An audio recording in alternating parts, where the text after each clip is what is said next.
one.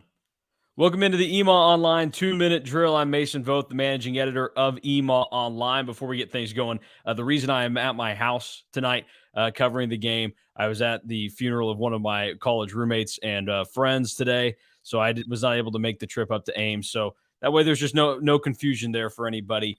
But let's get this thing started and focus on the K-State victory. 10-9, the Wildcats were able to come away with a really gutsy victory against Iowa State.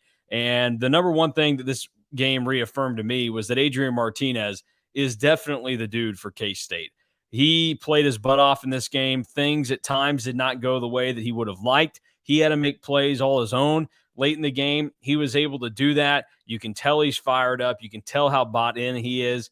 And he looked great tonight and continues, I think, the phenomenal play that he has at quarterback, even in the area where you've had some injuries. Deuce Vaughn goes down at one point in the second half, and then you also deal with some moments where maybe he could have been frustrated by the way that the game played out and some of the play calling, but he executed. Everything was there. Even caught a pass tonight from Malik Knowles, so that was great. So the final numbers for Martinez end up being 12 of 19 for 246 yards, a touchdown. He runs for 77 yards, and then he also has one catch for 11 yards. So it was a monster night for Adrian Martinez.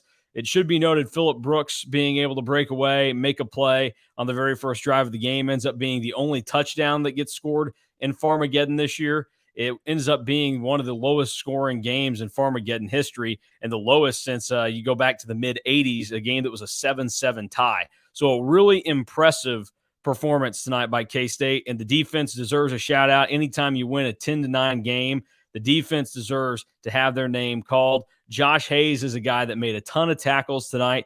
In addition to that, he made ones that were at critical points in the first half when the defense struggled just a little bit to try and get off the field. Josh Hayes made some critical tackles, so it was not perfect. And there's a lot of concern in certain areas for K-State, but a win is a win against what is proving to be a really challenging defense in the Big 12.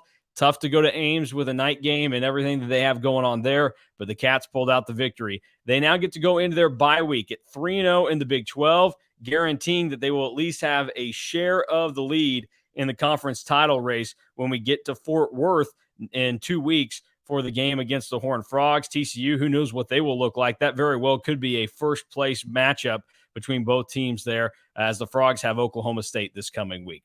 That'll do it for the EMA Online 2-minute drill. I'm Mason Voth. You can follow along with us at EMA Online on Twitter, as well as at EMA Online on Rivals, and my personal Twitter account at TheRealMasonV.